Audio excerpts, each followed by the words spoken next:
This podcast contains strong language and adult themes from the outset.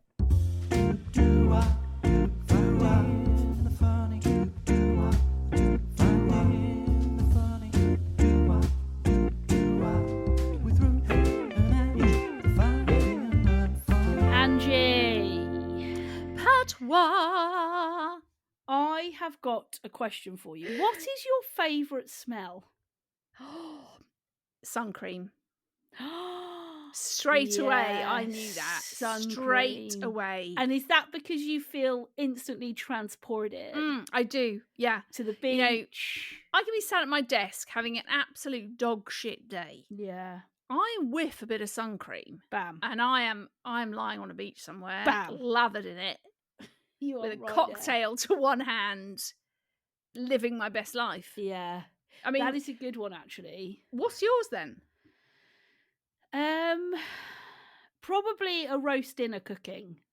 Now that is good, Pats. Now, because I feel like when you walk into a house and it's like you can smell the roast meats, the roast potatoes, the juices, your juices, and you walk in, and there's something very comforting for me. There is, because it's like we'd go to church on a Sunday morning, and we'd always come back to the smell of your roast cooking. Your roast cooking, and so I feel like my favourite smell is when I walk into mum and dad's and smell that. Yes, Because there is something that is instantly like nostalgic. even though it will be a shit dinner. Well, no, do you know what? It's not. We've said this before on this podcast. I think it's not that it's shit. It's just they are just so stingy. You get like two roast potatoes. I think what's happened as they've aged, right? They have gotten used to only cooking for two. Yeah. Oh, yeah. So now, if we're there, you're there, and you're like, okay, well now you're cooking for 8. Yeah. They seem to have not really thought about that. But I also think as you get older, your stomach does shrink. Like they are, dad is really active, but they don't go to work. So I think, when you're using your brain and you're active, you get more hungry. So when you get in the evening, you're like, I want a good hearty dinner. I think when you're not, when you retire and as you get older, you do eat less. Lots of older people do eat much less. So I think mum and dad will only have 2, maybe 3 roast potatoes, a tiny bit of veg and a bit of meat. I'm like, give me 4 or 5 roast potatoes, pal. Or 10. Give me 6 roast spuds, 10 roasties, 2 Yorkshires, a whack of meat, a load of veg, stuffing, loads of gravy. Whereas mum and dad's like, oh no, I'll just have 1 roast potato. Thanks. Yes. Oh, in fact, I'll just have a slice of the chicken. Yeah, that'll do me, thanks. But there is something for me amazingly nostalgic about smelling a roast dinner. Yeah, I totally am with you on that. Yeah, it is very, very lovely. Talking of roast potatoes, Poppy Cooks, who is the genius behind the queen of 15 hour potatoes, she talks about putting a bit of Marmite in with your roast potatoes. Yes, I've seen that. Yeah, Poppy Cooks in the water and then also on the potatoes. I mean, I'm not sure how I feel about that as part of a roast. But I bet they're good. I mean, if I just thought, you know what, fuck it, I want to eat a tin of potatoes, then I'd be all over the Marmite shit. You are straight in tonight, Angie. Well, do you know what, Pats? I have had a little cheeky glass. Oh, this is because we're doing an evening record again. This is why. And I thought, do you know what? I opened a bottle yesterday. I didn't drink it all. In fact, I only had 1 glass yesterday. Let's have another one tonight whilst we're on record. Let's finish the bottle. I should have brought it out with me because I've actually finished that glass, which is actually really annoying. That is annoying. That is really annoying. That is annoying. But anyway. Yeah, but she puts Marmite in the roast.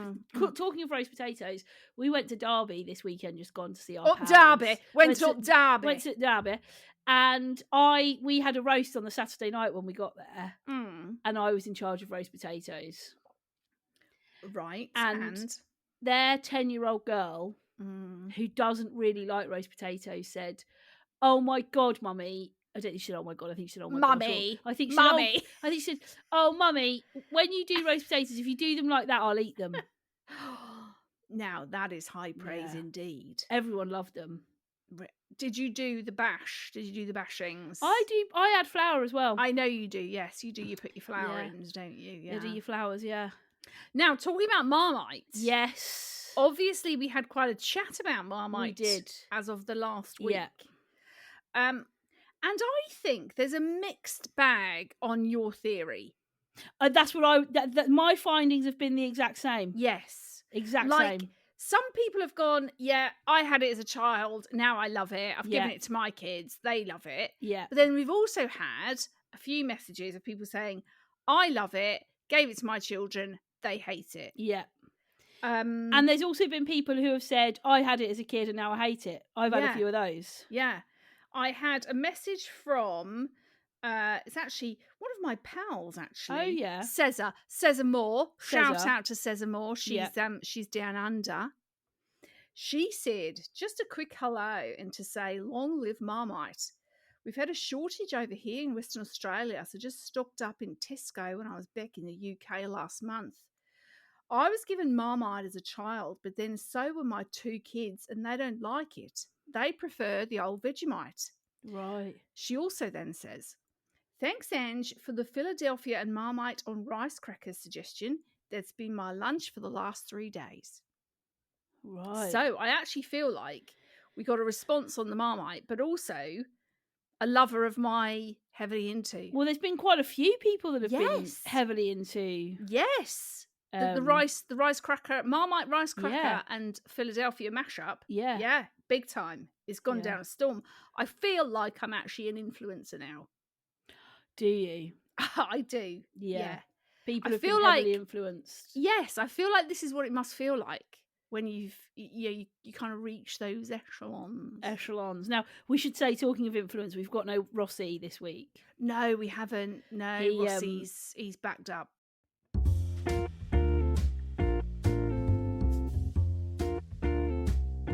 We had a really lovely message in from Natalie_KB. Hi, Ruth and Ange. I just wanted to say a huge thank you to you both for constantly making me laugh. Last year, I was going through a really difficult time when my friend recommended the podcast. At the time, almost anything I listened to would make me cry, but while listening to you two rattle off about dickish behaviour and things that get on your shitting tits, my troubles seemed to melt away. I've now binged every last episode and cannot get enough of you both, your banter, and of course, Rossi D. Woods too. Shout out to my amazing friend Becky, who introduced me to the pod and who turns 30 this week. So I thought we should give a shout out to Becky, who obviously has recommended the pod, and it's her 30th birthday. So happy birthday, Becky! Happy birthday, Becky! Thanks again for all the laughs and for helping me to find the funny, Natalie. What a great message. I was like, that is so lovely when people take the time to drop us a message. So thank you very much and happy birthday.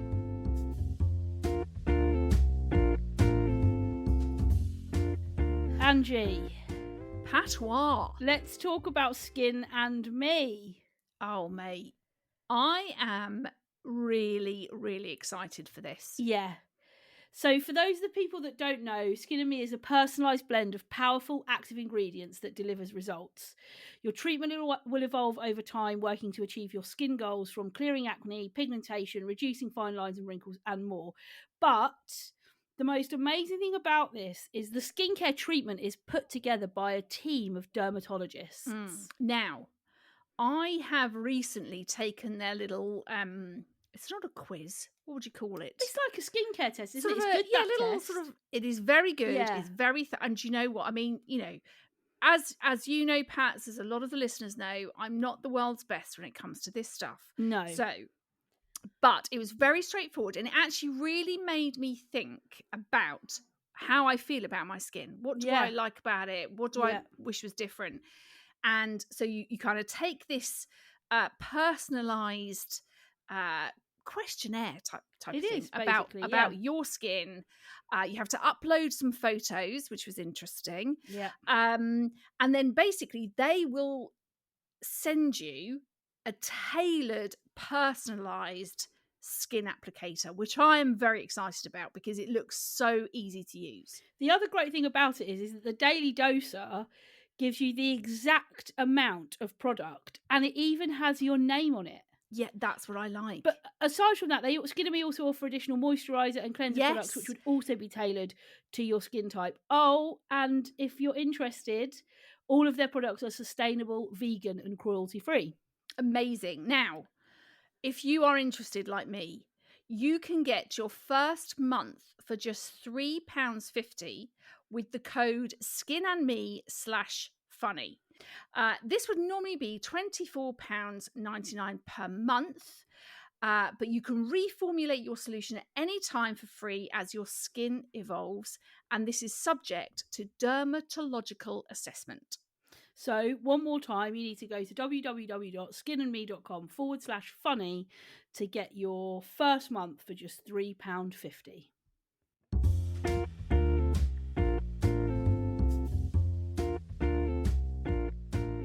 I saw a funny thing on Very Rich Problems. Right. Now, I've seen one too. I wonder if we've got the same. Mine is standard responses to "we were just talking about you." What? So you know when you walk into a room and people go, "we were just talking about you," there's like standard responses to that, which are... Yeah. Right, it's different to mine, so that's good. Okay. So standard responses to "we were just talking about you" are, "I thought my ears were burning," "nothing bad" / "all good, I hope." Oh, the other, "oh God, what have I done now?"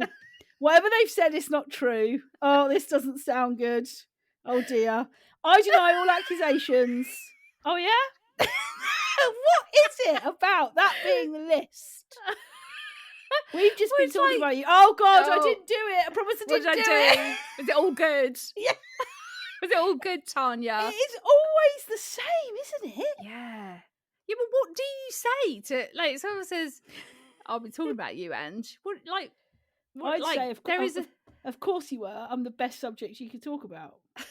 Well, no, because then I'd look and sound like a prick. Well, true. Well, mine actually wasn't from Very British Problems. I thought it was, but it wasn't. Mine was from Shitology. Right. Shitology official. Yeah. 50 Shades of Grey is only romantic because the guy is a billionaire. If he was living in a trailer, it would be a Criminal Minds episode. Which I was like, oh my gosh, that's so true. That is true factoids right there. That is facts. Facts. Shitology are bringing facts. Yeah. Because, you know, if you think about what actually goes on with Mr. Grey, it's quite weird and it's quite coercive. Great word. Brilliant word. Great word.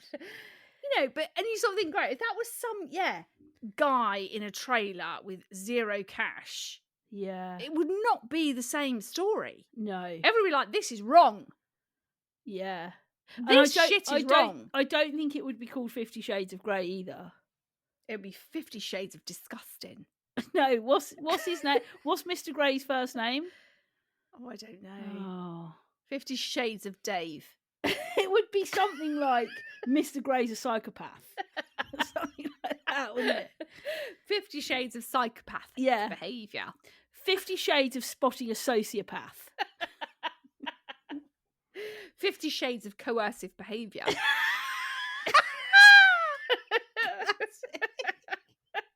Do you know what? Just talking about that laugh then reminded me a bit of Jimmy Carr. Talking about being in Derby, I realised this weekend that when my friend Phil really laughs at something, he laughs like Jimmy Carr. No. He does a... he does an Edward. Yeah. I was in the kitchen at theirs on Sunday morning and he was watching his favourite TV show. It was actually quite a sweet show, actually. It was Bob Mortimer and Paul Whitehouse. They go on going fishing. Yeah. I love it. Such a great show. Yes, I've seen it numerous times. I love a going fishing. And he was sat watching it and I was in the kitchen getting some cereal and I could hear him going, I was like, oh my God, Phil's got a car laugh. Start calling him Alan. Jimmy.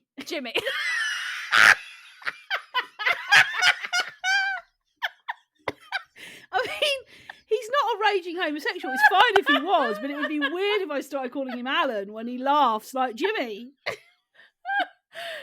mean, that was hilarious. I didn't even try. And that is what you get with us guys of Finding the Funny.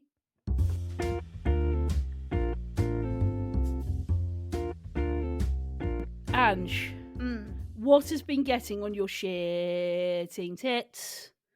Okay, now I had a toss-up for these two. There were two that I was like, toss-up. She's become a toss-up. Which shall I do? So I've gone with this one, and maybe I'll just keep the other one just in my head for another time. Yeah. So the thing that's getting on my shitting tits are fashion weeks. Be it London, Paris, New York, fucking Paris, fucking wherever you... Honestly. You can tell she's been on the vino tonight, guys. She's just dropped 3 fuckings back. Like, if that was me, she'd be going, oh, Pats, you've started swearing quite a lot recently. They're really annoying me. Why? Because it's just... I think the thing is... It's showing off. One is showing off, and I can't stand showing off. Right, I hate showing off, and I hate people who show off. And the only thing I would say about this, though, Ange, right, is I would say you're not, but people could misconstrue you as a Instagram misconstrue you as an Instagram shower offer. What do you mean? Because you don't post a lot unless you're somewhere like Rome or in a swanky hotel. That's bollocks. That is true. Utter bollocks. That is true. No, I will not have that. That is true. No. Yeah. I reckon there's not many days go by where I don't put something on my stories. Yeah. But what I'm talking about is when you're in Rome, it was like 1 million dots at the top and you were making fucking reels. That's what I mean. That's what I mean. That's for like, a 4-day once a year. I would say you could look like an Instagram shower offer. No, I won't have that. Let's take it a call to action. Guys, back me on this one, yeah? If you follow Ange on Instagram, if you don't, what are you doing? Get over and follow her immediately. Although maybe I'm a bit annoying. Would you put her in the Instagram showing off segment? There's loads of ways you can get in touch with us. You can find us both on Instagram. I'm at Ruth Gordon. Ange is at Ange Gordon. And you can find the podcast on Instagram, Facebook, and TikTok. Just search Finding the Funny Podcast. Or you can send us an email. It's findingthefunnypodcast@gmail.com. I am also going to do a poll about this on Thursday. Because I think you could sit... I don't think you are, but I think with your little content... I don't think this is fair. I think, okay, so maybe Rome, I went a bit OTT, but that's not my usual run of events. And that's what I mean. That's Normally, what I mean. No, because fashion weeks are... I think the thing for me is, the showing off does piss me off. Yeah. And I have put little bits and pieces here and there on my Instagrams at different points when I've seen people looking like pricks. As in, they walk down a runway, and it's like they all want to be sort of slightly, what's the word when you basically doing it in like a derelict building. They want to make it look shit and shabby, and then come out in all this, shit and shabby clothes, in my opinion. Right. But they come out in what to me looks like they're wearing a duvet. Oh yeah, it's big in those scenes, isn't it? And that's what I mean. I see them strut. They're either, it's extreme. They're either in a duvet that actually looks like a penis. Or they're in a paper towel. Yes. Yeah. Or they're basically out there with just something on their nipples and something covering their nether regions. Vajayjays and peenanes. This is... And I'm like, just wear clothes. What are you doing? Clothes don't get you to be a fashion designer at London Fashion Week. Nobody's going, oh yeah, wear that hoodie down the catwalk. You're going to look sensational. Well, I'm actually now thinking. I mean, I've branched out slightly into the music genre. I'm now thinking I might try and branch into the fashion genre, and I'm going to do hoodies. Are you? Yes, I am. And is it going to be a hoodie that just covers your vajayjay and your panene? No, it's going to cover everything. Everything. You can have no bra on, you can have no pants on. Well, then you'd be in the duvet region. No, because you can still make it... There was one I saw. This was a... weeks ago. Yeah. And I did put it on my story. With this man was wearing a duvet that actually looked like he had a massive boner. Walking down a catwalk with like a boner duvet. A bouvet. A bouvet. A Hillary bouvet. I was just like, it's like Cardi B and Offset. I've done a bit about them wearing those like weird shoes. Cardi B and Offset are absolute classic human beings. Yeah. There is no one greater in this world, in my opinion. I actually think Cardi B and Offset are better than Mum and Dad. 100%. They are, in my opinion, my assessment of them is they are sensational human beings. Yeah. I mean, I actually would love to hang out with Cardi and Offset. Oh my God. Can you imagine? Although I wouldn't want Cardi B to serve me any food because of how long her nails are. Because of the talons. Yeah. Exactly. Talons. She's basically got chopsticks attached to her fingers. Anytime she wants to eat, she's just got chopsticks on hand. Yeah. So it's just, I don't know. I mean, I've sort of touched on my issues with brands that are ridiculously expensive. Yeah. Paying, $5,000 for a cardigan. Playing through the nose. Paying through the nose. Yeah. But I just think the whole fashion world really does get on my tits. Yes, it does. And it's not all like high street fashion and stuff, though. No. Love all the high street shit. Yeah. And I know people in the fashion will say, well, it starts there. You see, we start it on the New York, London, Paris fashion weeks, and then it ends up in your H&M store, which is bollocks, in my opinion. Really? Total bollocks, yes. Really? Yes, Patty. I'm coming firm and strong this week. You are. I really am. Do you know what high street brand I hate? And I am going to say it because I don't give a shit. Right. Zara. They get on my tits. Yeah. They really get on my tits. An extra large in Zara is a size 12. Yeah. And they will be the type of people that say, but we take the influence. Yeah, from the fashion weeks. Well, a lot of your clothes are shit, Zara. Yeah, so. they are actually, yeah. They are weird. I saw in Zara a dress that basically was an old net curtain. Yes. And I was like, no. Anyone who is picking that up and going, oh yeah, I look really good. I'm going to go out in that on Friday night. I look so good. Downtown. In Grandma Faye. Shout out to Grandma Faye. Do you remember Nana Faye? Nana Faye? She wrote to us saying she's listened to all of our back catalogue. Oh, yes. I think she would actually be able to wear that, though. No, but if we're going out in Nana Faye's net curtains, which I'm sure are lovely, but are not meant to be worn. No. It is... Yeah. Their stuff is ridiculous. And their sizing is not inclusive at all. No. I wouldn't even get my baby finger in a Zara top. Honestly. Like, when you're large, when you're extra large is like a 12, 14, you are fucked up. You've got problems. You have got massive problems. Yeah. Moblums. And also, I hate, do you know what the other thing I hate? Just talking on the fashion front. Yeah. I hate that now it's like ASOS curve, New Look curve, H&M curve. Why are we having to be specific? Why are we saying if you're bigger than a size 18, you got your own section because you're too fat? Because you're fatties. Yeah. They should just call it ASOS fatty. I'd be much happier if they called it ASOS for fats. Rather Face-off. Face-off fatty. Fatties as seen on screen.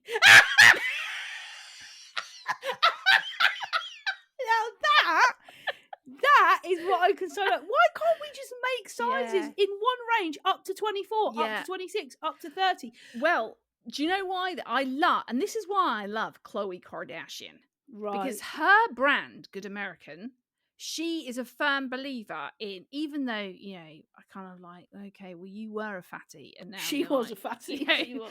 You've kind of gone completely the other way now. But she's anyway. pulled an Adele. Yeah, she has, yeah.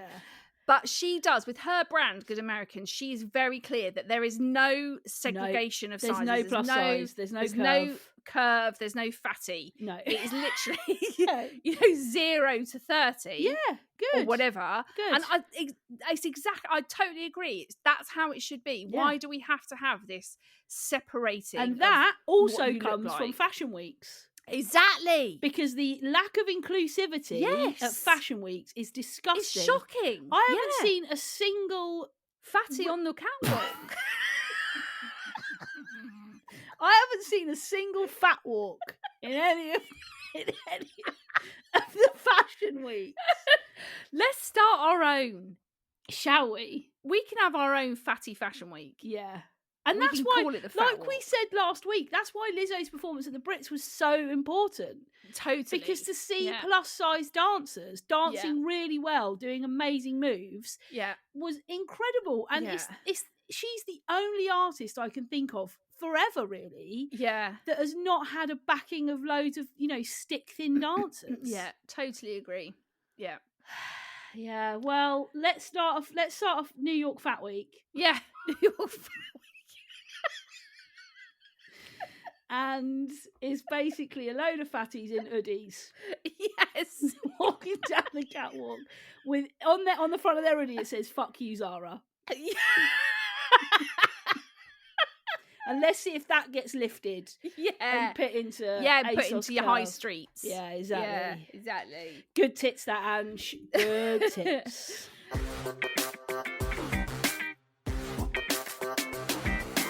Urban Dictionary. Urban Dictionary. Urban Dictionary. Urban Dictionary. Right, now, Pats, you're bringing us an urban. I've got an urban for you. Okay, hit me. Ready? Yes. Alaskan pipeline. Oh, gosh. Alaskan pipeline. Now, my first thought is something to do with poo. Right. But I don't know if I'm way off the mark there. You're not way off the mark. Oh, okay. Right. So my first thought is a good thought. Alaskan pipeline. Now, is it where you've been a bit constipated, a bit backed up? No. Right. Okay. What is it? An Alaskan pipeline is the act of pooping into a condom, freezing the rubber overnight, and then inserting it into one's anus. Oh, no. Oh my gosh. Who the hell is doing that? It was invented at the University of Iowa by Brian and Andy in 2001. Andy, hey Brian, want to come over and give me an Alaskan pipeline? Brian, I can't do that again. Dad will spank us. Andy, shucks, Brian. You know how much I love those. An Alaskan actually pipeline. People do that? Yeah. Oh no. Yeah, poo into a condom. Oh no. Tie it at the top. It. Pop it in the freezer. And then pop it back up the bottom. And then either use it on yourself or on your partner. Oh no, that is what is wrong with the world. What is wrong? It was actually Mardi that gave me that one. How does Mardi know about Alaskan pipelines? I think there'll be a lot of people that know about Alaskan. I didn't know about Alaskan pipelines, but I think there'll be a lot of people that know about Alaskan pipelines. Like everything, when we do stuff like this on Urban, where did this start? Who said, hang on a second, wait, Tracy, before we go upstairs, I'd really like to shove a load of your poo in a condom up your bum. No, I don't want to have anal sex with you. I want to specifically... So it's bum. Like, oh yeah, okay, that's fine. Well, let me just poo into this condom. Oh no, that right? I mean, I thought margarita toe was bad. The other thing is what if you don't have a solid poo? Yeah. What if you're a bit loose that day? I mean, you can't be doing an Alaskan pipeline. That's not going to be a pipeline, is it? No. It's going to be an Alaskan cow patch. You know you'd have a field day with that, don't you? Who? Gillian McKeith. She'd be thoroughly inspecting. She wouldn't use it for the sexual gratification it was meant for. She'd be like, "Oh, let me look at that condom. Yeah, let me have a look, see what you've got going on here. Let me tell you about your guts. This person hasn't got a good diet. No, this person's been eating a lot of crap. Yeah, this person has got a high sugar, low fibre diet, and I can tell that by the contents of this condom. Of the condom. Yeah. She is obsessed with shit, isn't she? Oh, gosh. But I just thought you and Ian might want to try it. Oh, right. Absolutely never in 100 million years will that happen. In fact, nothing will ever go up my bottom. No. It's an exit.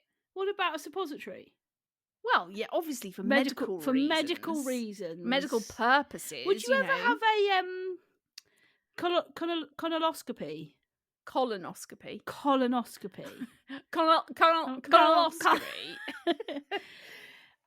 Isn't that where they sort of like clear you out? Yeah, don't clear they? out your guts. Again, only for medical purposes. What, you wouldn't do it for hygiene or hygiene? Hygiene wasn't what I was expecting. No, but some people do it for that reason. Do they for hygiene? I thought it was for to give themselves a good clear out.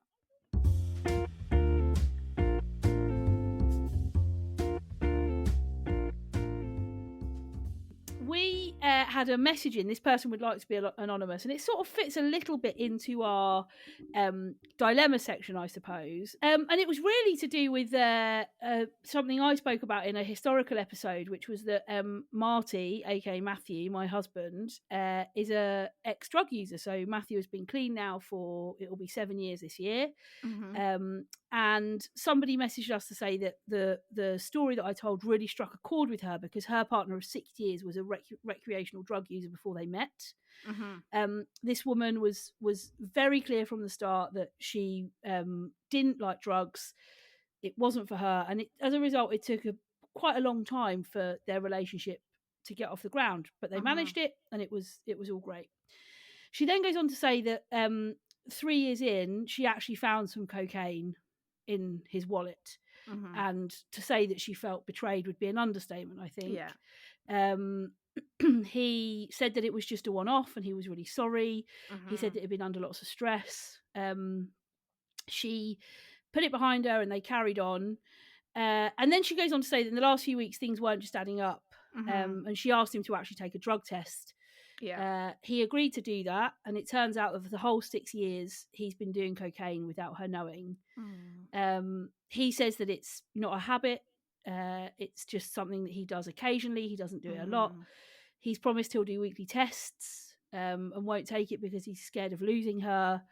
And he really is pulling out of the stops, and this out all the stops. And this person says that she really wants to forgive him, but she doesn't know if she'll ever be able to trust him again. And she goes on to ask me if I trust Matthew now, and can it come back? Do you think he'll get drunk one night and, have a dabble? How do you get the trust back? That's sort of really her question to us, really. Well, and really that, is a question for you, Pats, really, because, I haven't been through or experienced what you have had with Marty, and kind of the process you've gone through, and kind of where you are now. So, and I just thought it was, not only was her message to us so very open and honest, and very detailed in the information she shared with us, which, firstly, thank you for sharing that, and asking for some advice or some kind of help from Pat, who has also been in that very similar situation. But I suppose that I feel like I'm not really in a place to be able to really answer her questions, and it's really something that I think you might be able to help her with.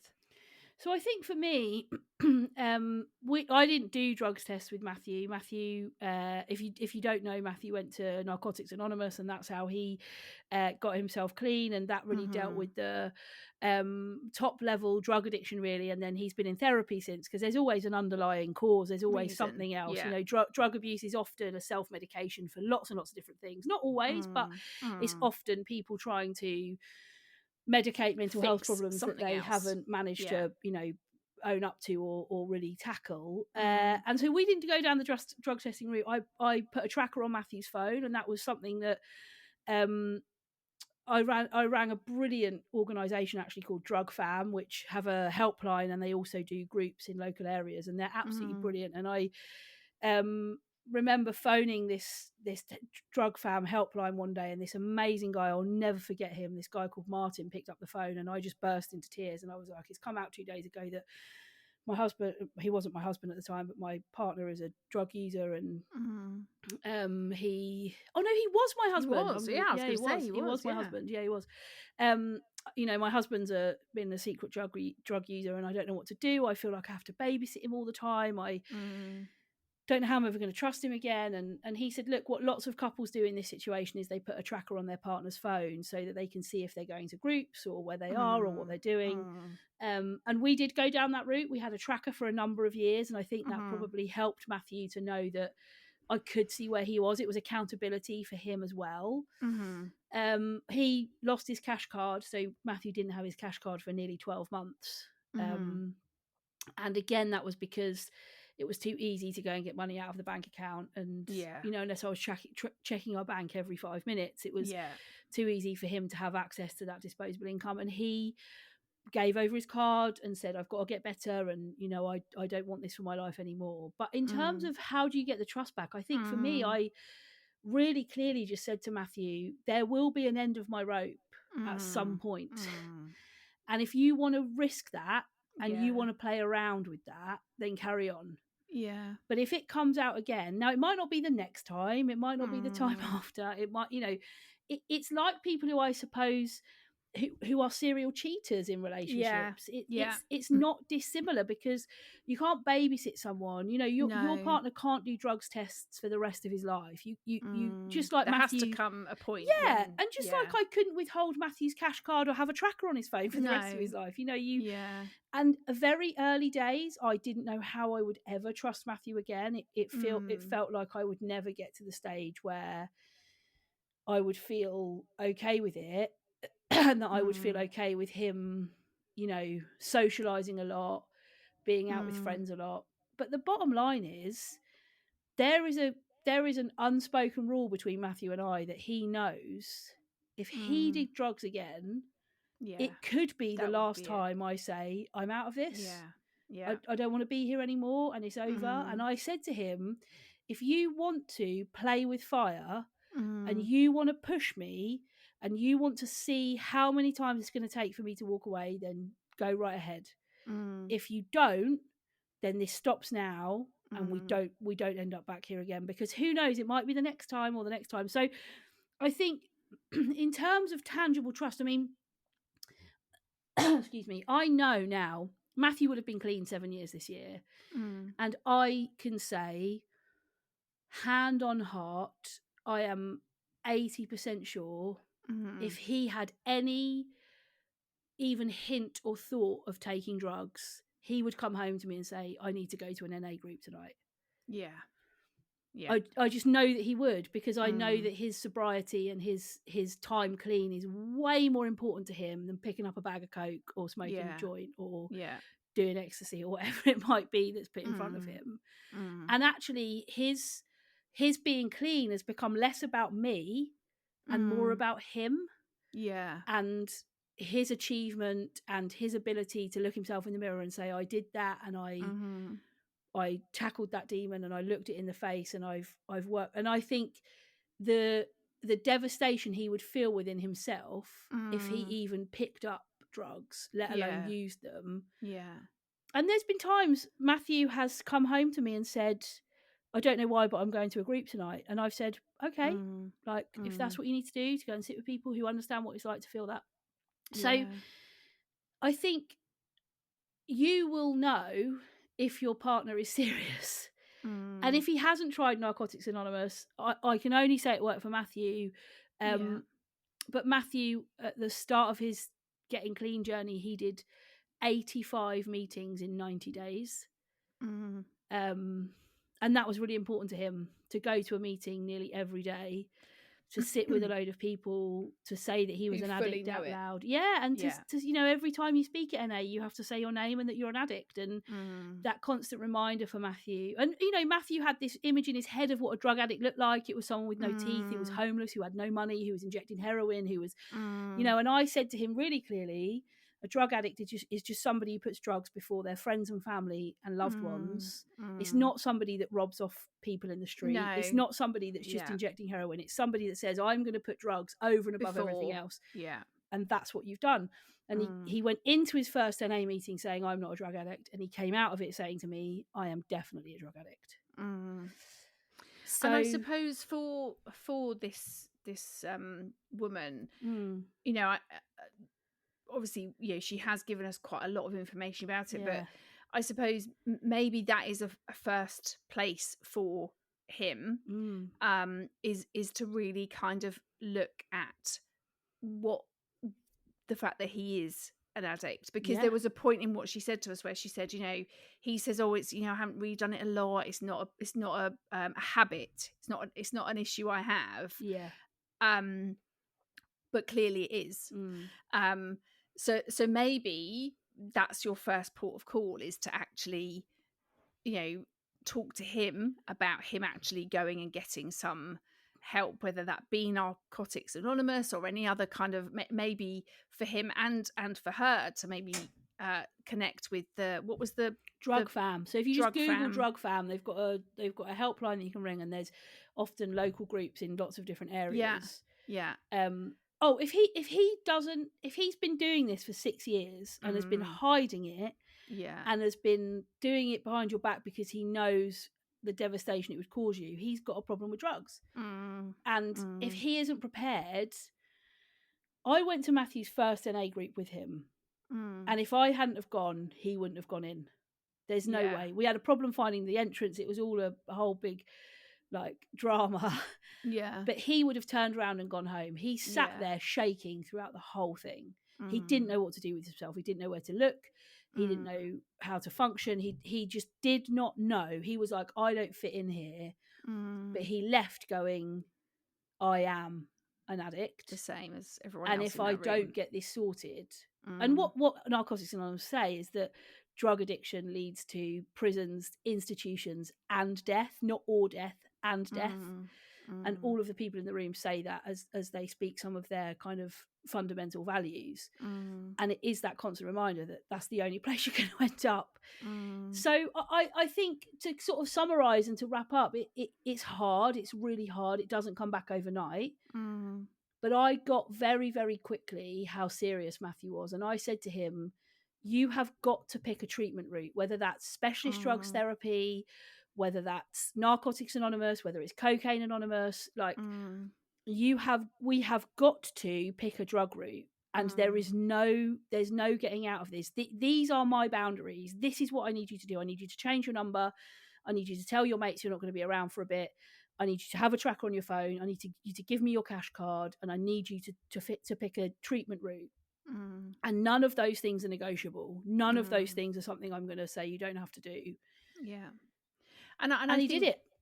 Yeah, and I think probably from what I can hear from this woman's message is, the trust aspect of where you're finding yourselves now is going to take a long time, and it's a long way off. But I don't know whether you've ever, and whether he's ever really addressed the issue that he has in his life, and the fact that he is an addict. So maybe your first kind of port of call is to get some really good things in place for him, for you, to get some support, to get some advice. Yeah.